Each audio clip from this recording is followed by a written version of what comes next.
There's a lot of time and money invested into the filing of regulatory submissions for e-cigarettes and other novel nicotine delivery devices. It is important not to lose sight of the reasons why these products exist and the responsibilities that sit with manufacturers to ensure that their product is safe and of a high quality.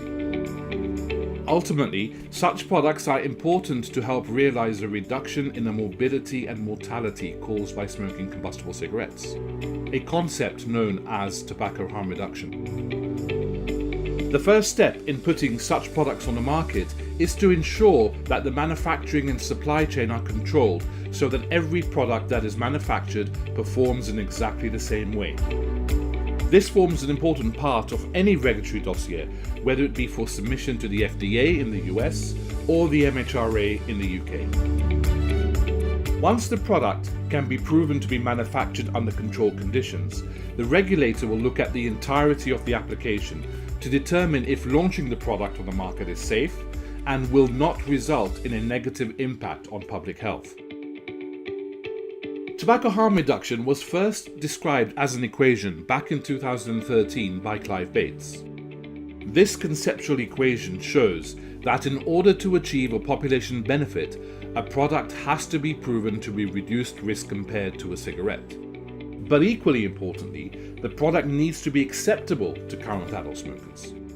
If current adult smokers do not switch to the novel product, the product's ability to positively affect population-level harm reduction cannot be realized.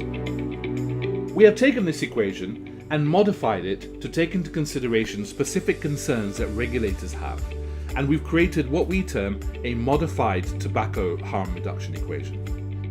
In the modified tobacco harm reduction equation, we have expanded out the consumer acceptance and inserted new conceptual terms to highlight additional data points that would be important in any regulatory submission to provide further confidence to the regulator.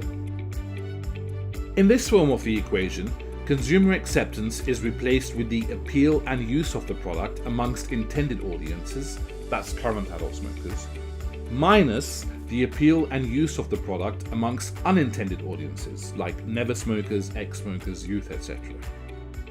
FDA have termed these scenarios as off-ramping from combustible cigarettes and on-ramping onto nicotine.